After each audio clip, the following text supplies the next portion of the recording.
Thanks for watching this video. This is a continuation from the previous video reading the Microsoft Surface Agreement. So now I am going to read specifically for payment terms. If you purchase a Surface, then these payment terms apply to your purchase and you agree to them. Charges. A. If there is a charge associated with a portion of the Surface, you agree to pay that charge. The price stated for the services excludes all applicable taxes and currency exchange settlements unless stated otherwise. This is a little bit, I need to look more into it. It says that if there is a charge associated with a portion of the service, you agree to pay that charge. If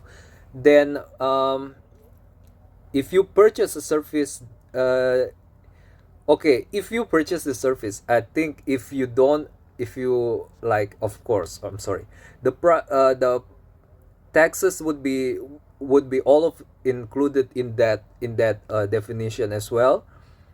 Currency exchange, and also from another country. If you're not from United States, you would also, it would, like, can I say this, like, can I say that there wouldn't be anything special applied to you, like it would just going to apply to you anyway if you're outside of United States. But that's kind of too broadened, like painting a white brush, I feel. Let's continue on. The price for Skype paid products includes a charge for the product and a charge for taxes. I'm sorry guys, excuse me for a bit. Just for a bit, I want to say that this is not a professional advice. I am not a professional legal advisor or a lawyer, and I am prone to mistakes. So I give no guarantee, no assurance that this could be used at high stakes or professionally, or it's being given enough duty of care at the professional level. And please consult to your own professional advisor, or for or just take a grain of salt if you want to use this information, if you want to remember this information and apply it into your life. Obviously every single people's life is different, whether they are near, whether they are far. So please take your own measurement, and don't use this information just like that and risk sustaining damage in the end. I am not going to assure you, give you more guarantee that this is, I'm sorry, I have to say this guys. Yes, because it's true, this is definitely true, that I cannot, I'm so prone to mistakes. There's probably already a lot of mistakes I've done already. Okay, next, taxes are calculated. You are solely responsible for paying such taxes or other taxes. Taxes are calculated based on your location at the time your Microsoft account was registered. We may suspend or cancel the services if we do not receive an on-time full payment from you. Suspension or cancellation of the services for non-payment could result in a loss of access to and use of your account and its content. Connecting to the internet via a corporate or other private network that masks your location may cause charges to be different from those displayed for your actual location. What? May causes charges to be different from those displayed for your actual location. So probably the corporate has like some kind of VPN services or something. Or you work at a distant place. If you work locally, obviously your corporate's location would be at your location, or maybe your corporate is centered in another country but you work locally, something like that. That could be it. But again, consult with your professional legal advisor who knows about this. I don't really know. Your billing account. But it's exciting, right? To see this and to go deeper into this.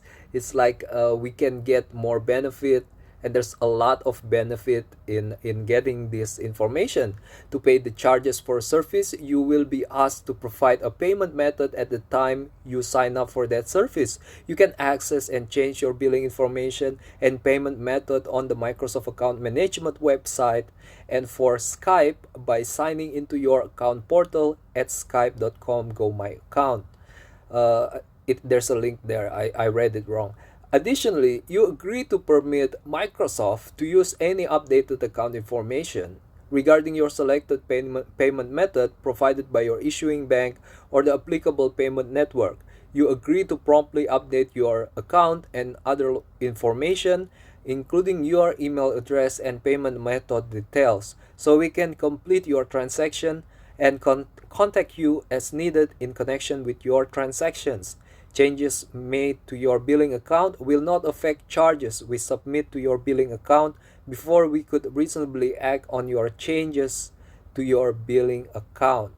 Right, this is, I just recently experienced this, that there's actually a data that I haven't changed when it is no longer, it doesn't apply anymore to me. Also data as if like, no, as if data, for example, your phone number, if your phone number have changes, remember your bank, guys. Remember that your bank still has the old phone number, your banks, and obviously here Microsoft, if you have some kind of other relationship that they recorded your mobile phone number, they would probably don't know about that, and when they are dealing with the transaction, they are sending up two-step verification, they would send it to that number, for example. That is some kind of vital mistake, but probably there's also a danger or a concern when it comes to things that are not really immediately dangerous, such as, for example, your I cannot say, not marital status. That's for another thing. Email address. If you got a new email address and you are active in the new email address, your old email address might be a destination for the services you never thought are important. Like, for example, like an old, some kind of your insurance, auto payment insurance or something. At the end of the day, or at the end of the year, there's some kind of reconciliation need to happen, and it got sent into the old email, and you are used to not checking that email, so something like that. There's a lot of other details, so it's better, guys, to to remember that and to update that. Okay, next, billing. By providing Microsoft with a payment method, you represent that you are authorized to use the payment method you provided, and that any payment information you provide is true and accurate. Authorize Microsoft to charge you for the services or available content using your payment method. Authorize Microsoft to charge you for any paid feature of the services you choose to sign up for or use while Authorize Microsoft to charge you for any paid feature of the services you choose to sign up for or use while these terms are in force. We may bill you in advance, at the time of purchase, shortly after purchase, or on a recurring basis for subscription services. Also, we may charge you up to the amount you have approved, and we will notify you in advance of any change in the amount to be charged for recurring subscription services. We may bill you at the same time for more than one of your prior billing periods for amounts that haven't previously been processed. The recurring payments. Okay, guys. There are some things that I feel like missing, so I'm going to scan through again from the top. It's not going to be too long. Okay. I gotta read it more seriously because I feel like I am not serious enough. So just to summarize, payment terms: A, charges; B, your billing account and your billing. What's important in charges? Obviously, there are a lot of charges that that are associated with the payment, not only the payment itself of the product itself.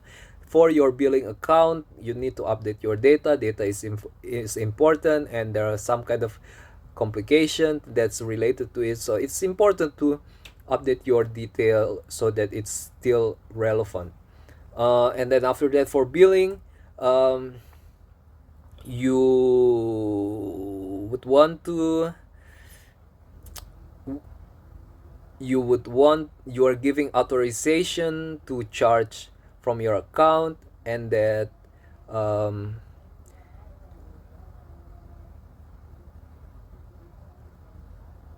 yeah, basically it, right? There are a lot of wordings, but basically it. And then um, obviously with authorization they can bill you at any time, at the relevant time, which is could be different, which could have some kind of different nuances.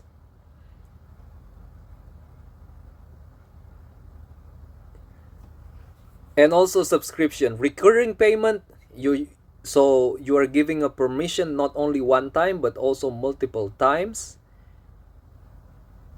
So pay attention to that. You could, obviously, you always could only authorize once, but pay attention the way you register it, because by default or commonly it is a recurring payment friendly. Do you know what I mean? So they would just going to, if there were a recurring payment that they consider to be a recurring payment, they would just charge it.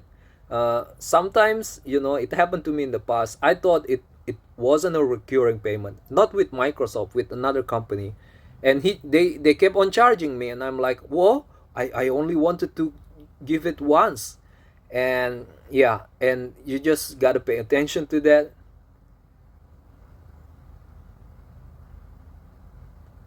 And price could be changing as well in the next term, so you are authorizing them to do so. So there are a lot of points here, but from what I could absorb, from what I could understand, the point is that you give an authorization to take money from your registered account. So that's pretty interesting, and there are a lot of tricks in terms of being safe with that fact. Um, Please consult your professional advisor. Next, recurring payments. When you purchase the services on a subscription basis, for example, monthly, every 3 months, or annually, you agree that you are authorizing recurring payments. And payments will be made to Microsoft by the method and at the recurring intervals you have agreed to until the subscription for that service is terminated by you or by Microsoft. You must cancel your services before the next billing date to stop being charged to continue your services. Okay, so this is in detail what I was talking about, guys. Pay attention. They are specifically saying that. So I'm sorry about the no connection notice. Please just ignore it from now on. I'm sorry about that. And then next, you must cancel your services before the next billing date to stop being charged to continue your services. Okay, and at the top I haven't read it probably. Terminated by you or Microsoft. You must cancel your services before the next billing date to stop being charged to continue your services. We will provide you with instruction on how you may cancel the services. By authorizing recurring payments, you are authorizing Microsoft to store your payments. Okay, that's a good notice. I like that. And then by authorizing recurring payments, you are authorizing Microsoft to store your payment instrument and authorize and process such payments as either electronic debits or fund transfers, or as electronic drafts from your designated account for automated clearinghouse or similar payments, or as charges to your designated account for credit card or similar payments. Collectively, electronic payments, yeah, and or fund transfer as electronic drafts from your designated account or as charges to your designated account. Okay, subscription fees are generally charged in advance of the applicable subscription period. If any payment is returned unpaid, or if any credit card or similar transaction is rejected or denied, Microsoft or its service providers reserve the right to collect any applicable return item, rejection, or insufficient funds fee, and process any such payment as an electronic payment. So deeper into issues that are important in relation to your authorization, um, for their hands to be able to grabbing into your pocket. Okay. They wouldn't be touching further into your pocket of, okay, that sounds kind of nasty, but they could take, with frequency, not just one time. That is next. I'm sorry. Okay, I'm sorry. Me and my I'm sorry. Next, online statement and errors. Microsoft will provide you with an online billing statement on the Microsoft account management website. There's a link here where you can view and print your statement. For Skype, you can access your online statement by signing into your account at skype.com. This is the only billing statement that we provide. If we make an error on your bill, you must tell us within 90 days after the error first appears on your bill. We will then promptly investigate the charge. If you do not tell us within that time, you release us from all liability and claim of loss resulting from the error, and we won't be required to correct the error or provide a refund. Okay, from 90 days. So you must tell us within 90 days after the error first appear on your bill. Yeah, so my suggestion would be, if you have this kind of issue, and usually it comes at an unexpected time. Usually billing are usually billing are routine stuff. You don't budgeted special administration to deal with the stuff anymore. However, though, when things like this happen, it could be very annoying, and you are probably in the middle of something that is also important. You would have to be focusing on your agenda first. So I suggest you make a note on this matter. As much as it is important, it is easily overlooked for some people probably. And then use some kind of note-taking services. Trello.com works really well for me. Microsoft also has an inbuilt calendar note-taking system. Just or probably you would do it manually and use a sticky note and stick it around your room or something like that. But just pay attention to something like this. It's quite important. If you have some kind of error, if you have there's some kind of something strange, it could have some kind of crazy implications. Okay, next, if you do not tell us within that time, you release us from all liability and claims of loss resulting from the error, and we won't be required to correct the error or provide a refund. If Microsoft has identified a billing error, we will correct that error within 90 days. F. Refund policy. Unless otherwise provided by law or by a particular service offer, all purchases are final and non-refundable. If you believe that Microsoft has charged you in error, you must contact us within 90 days of such charge. No refunds will be given for any charges more than 90 days old. We reserve the right to issue refunds or credits at our sole discretion.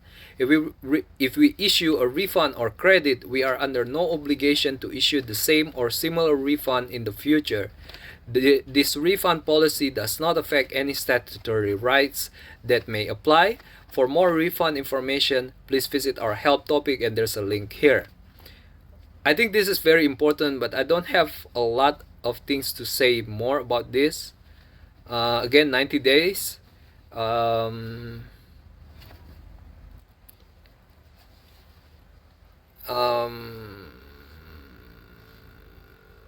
don't understand about statutory rights. Surely it's different in every country. In relation to canceling the services, you may cancel a service at any time with or without cause. Canceling paid services stops future charges to continue the service. To cancel a service and request a refund, if you are entitled to one, visit the Microsoft Account Management website. You can request a refund from Skype using a cancellation and a refund form. You should refer back to the offer describing the services as: 1. You may not receive a refund at the time of cancellation. 2. You may be obligated to pay cancellation charges. 3. You may be obligated to pay all charges made to your billing account for the services before the date of cancellation. And 4. You may lose access to and use of your account when you cancel the services. We will process your data as described above in section 4. If you cancel, your access to the services ends at the end of your current service period, or if we bill your account on a periodic basis at the end of the period in which you canceled. If you initiate a chargeback or reversal with your bank for your payment or services, we will deem you to have canceled as of the date that the original payment was made, and you authorize us to immediately cancel your service and or revoke any content that was provided to you in exchange for such payment.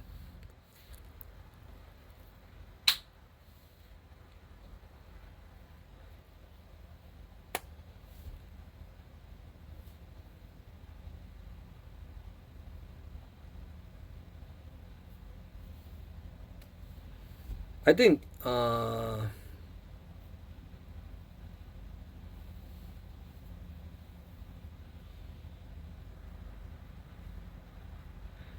okay, I think this is worthy to be read one more time. You may cancel a service at any time with or without cause.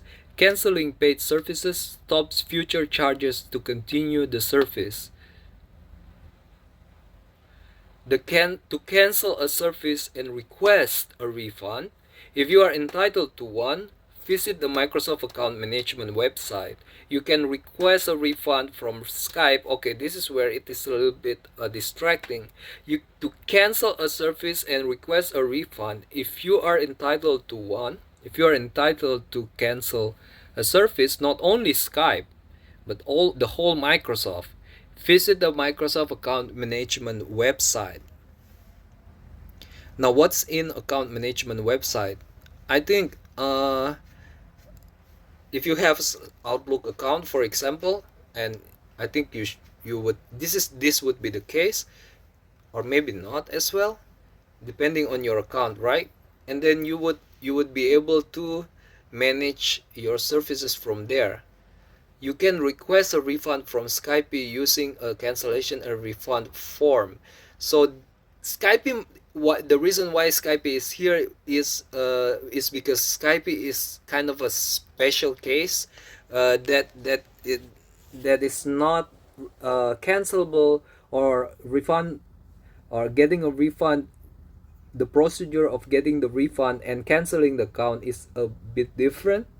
You should refer back to the offer describing the services, as you may not receive a refund at the time of cancellation, obligated to pay cancellation charge, obligated to pay all charges made to your billing account before the date of cancellation, and you may lose your. So if you are obligated before the date of cancellation and you haven't fulfilled that obligation, that means there's a delay there should be a delay in your cancellation.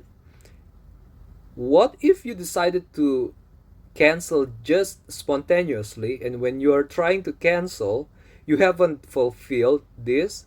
That means you gotta wait certain days, for example, to be able to cancel it. um, you may lose access to You may be obligated to pay all charges made to your billing account for the services before the date of cancellation. Okay. So yeah, you probably would be delayed in being able to complete the cancellation. There's a chance for that, and you may lose access to and use of your account when you cancel the service. We will process your data as described above in section 4. If you cancel, your access to the service ends at the end of your current service period, or if we bill your account on a periodic basis at the end of the period in which you cancel.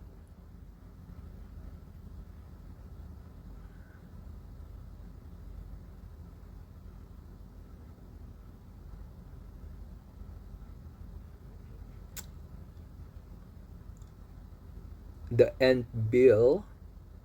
What if the bill is for, we just read, right? Like there's a subscription that's paid.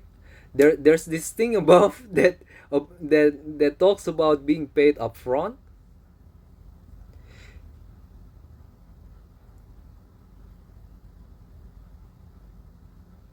At the end of your current service period, or if we bill you on periodic at the end of the period in which you cancel. Oh, I see. Not at the date you pay, the last time you paid, but the last day of that in relation to that particular last payment. I see. If you initiate a chargeback or reversal with your bank for your payment or of services, we will deem you to have canceled as of the date of that the original payment was made, and you authorize us to immediately cancel your service and or revoke any content that was provided to you in exchange for such payment.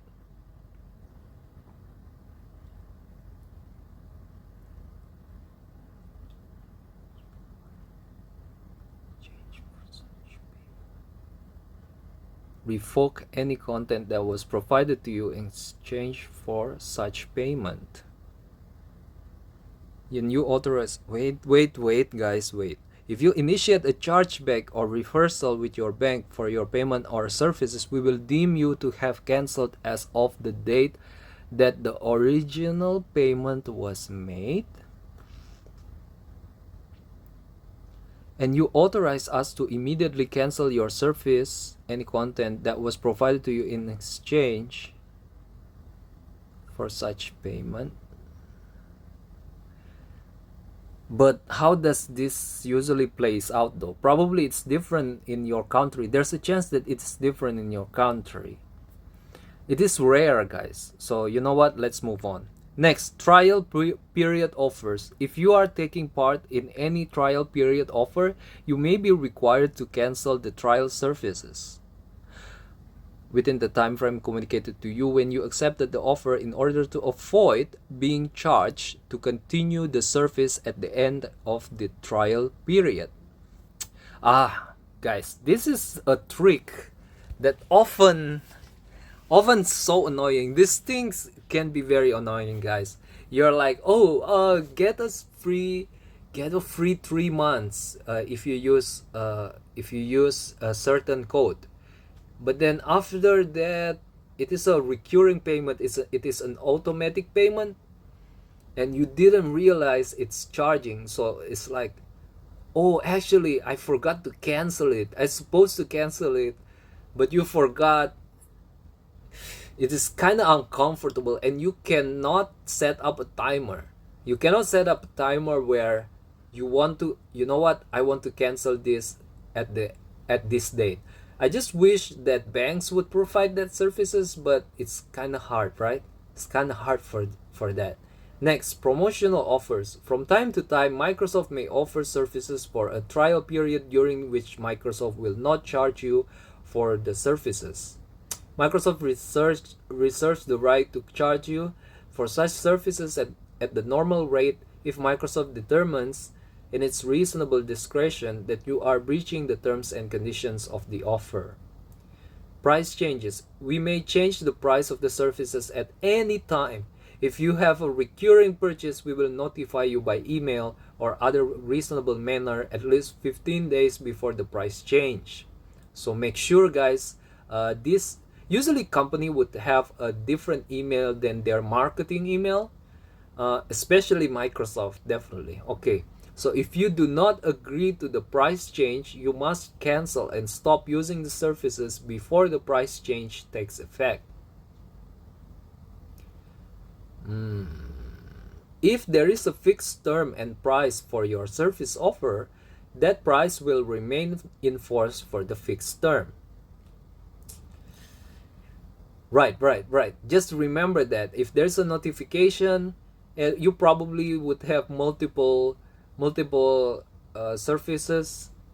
The latest one you would remember, but sometimes your previous subscription that has been going on for a while, right?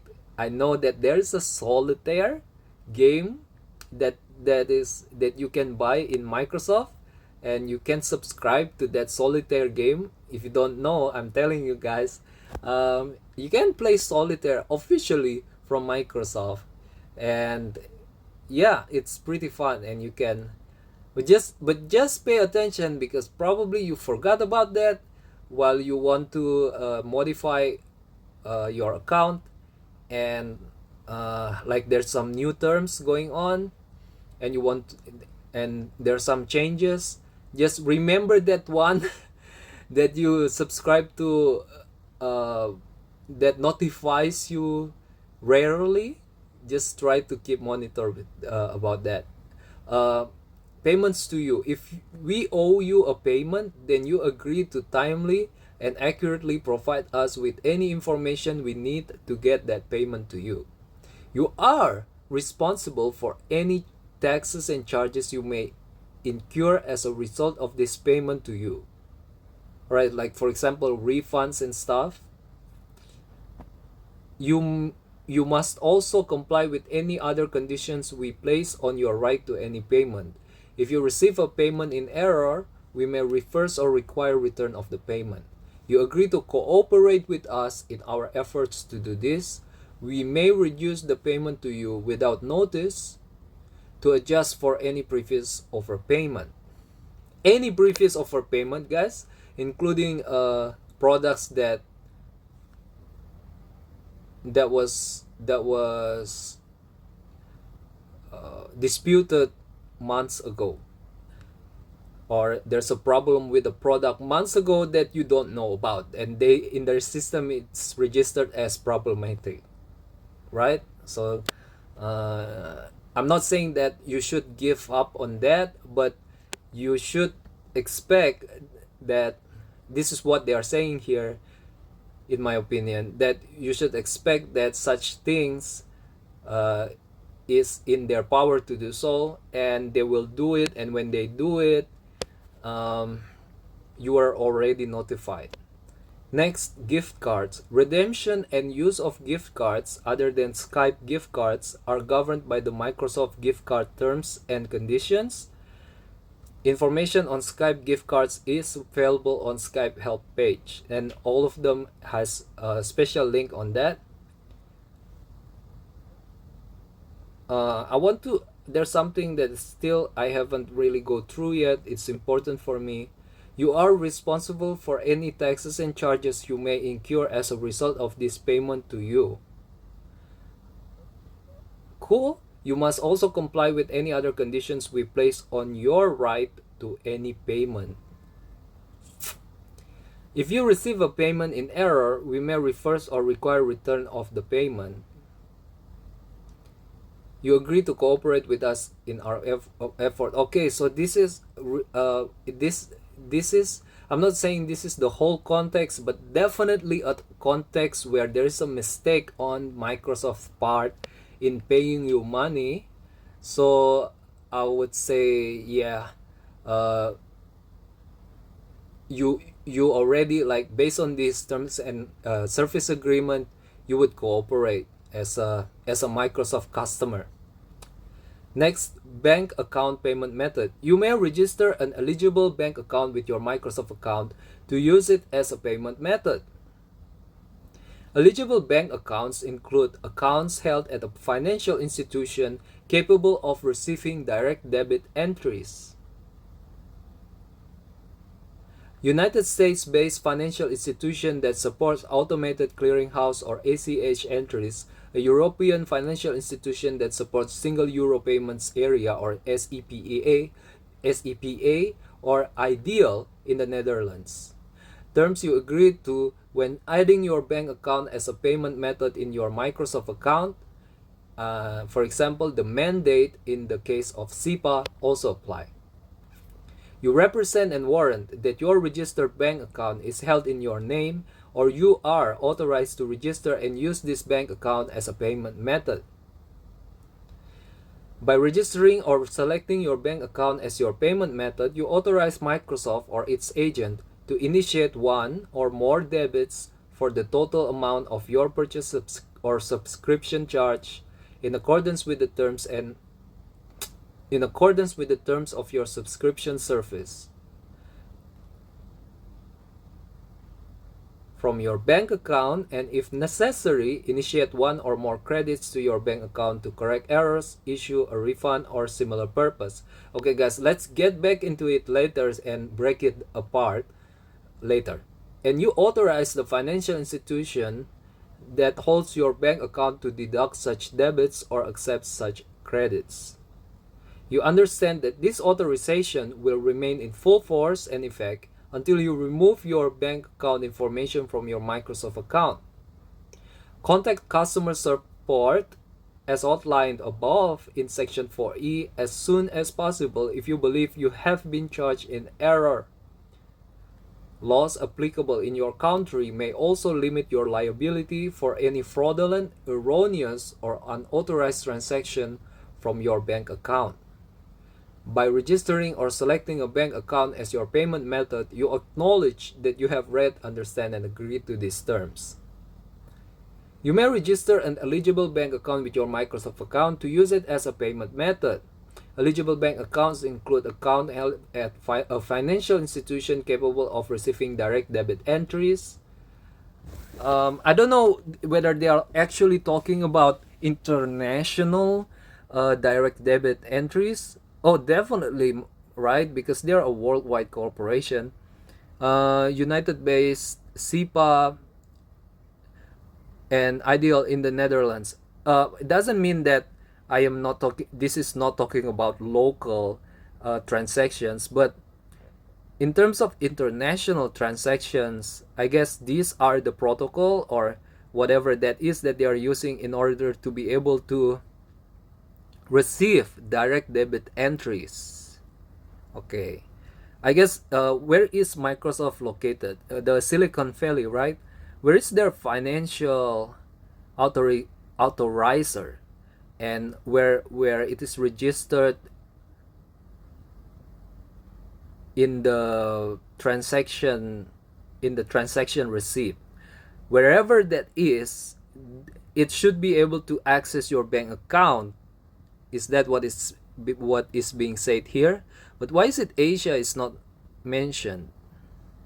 Eligible bank accounts include account held at a financial institution capable of receiving direct debit entries. Okay, it's just an example. Terms you agreed to when adding your bank account as a payment method in your Microsoft account also apply. Okay, so there's a rule by the banks. I think it is by the central bank or by the regular bank in terms of adding the bank account itself to an electronic or to a foreign account or to a company.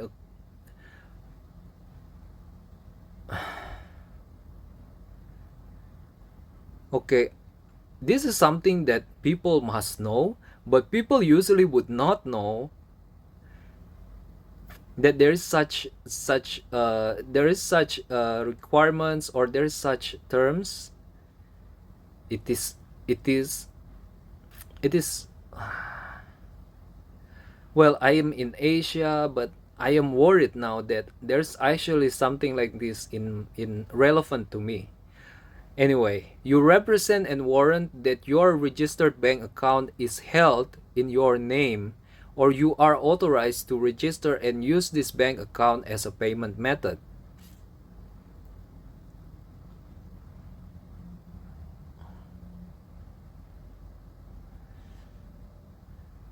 By registering or selecting your bank account as your payment method, you authorize Microsoft or its agent to initiate one or more debits for the total amount of your purchase or subscription charge from your bank account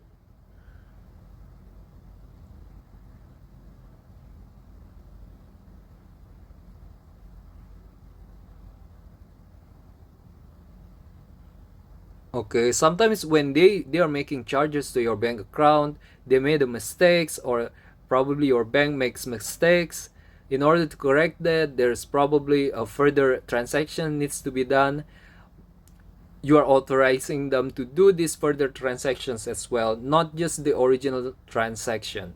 I think this is a very good blind spot coverage right there. Very smart, actually. Uh, and you authorize the financial institution that holds your bank account to deduct such debits or accept such credits. You understand that this authorization will remain in full force and effect until you remove your bank account information from your Microsoft account. Contact customer support as outlined above in section 4E as soon as possible if you believe that you have been charged in error. Okay, this is probably false in that 90 days category, but I could be wrong about that. Laws applicable in your country may also limit your liability for any fraudulent, erroneous, or unauthorized transactions from your bank account. By registering or selecting a bank account as your payment method, you acknowledge that you have read, understood, understand, and agree to these terms. Okay, so there are like, you are responsible for this, you are responsible for that. But if the law in your country said, no, no, no, no, you don't have to responsible for such and such, um, then the law in your country obviously would apply. But the complication here is, would your liabilities changes if you haven't read it, or would your liability changes, or would it be different if you've read, understand, and agree to these terms and you haven't? Sometimes you are protected to not read terms and condition, probably. Uh, in this case, if you use the services, then you consent that you have read it. But uh, like usually would, if you like a law like this, if I were to make a law like this, I would, yes, okay, like first things first, right? A bit at a time. uh, a law that says that even though even though it says in the terms and condition, but still you are free from being liable to this and this and this, actually overrides this last part, supposedly, right? You acknowledge that you have read, understand, and agree to these terms. But why is it still strategic to put that there? I'm not sure. Probably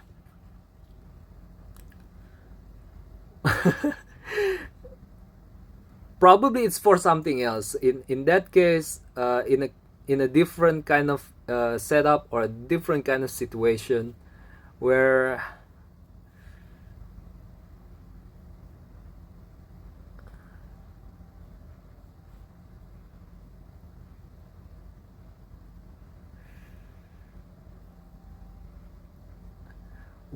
actually the law is not really regulating that you have to, that you don't, you're you're not liable in terms of the terms and conditions, or the service agreement. So they are not talking about service agreement at all. They are not talking about terms and condition at all.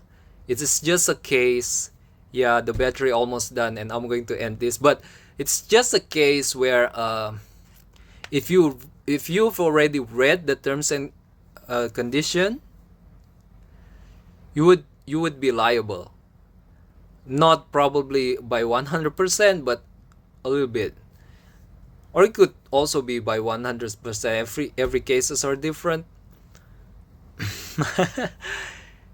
Yeah, it in this part I cannot really fathom the case. There's got to be some multiple cases where this applies. Um, there are very good law channel out there, especially that covers the Johnny Depp and Amber Heard case.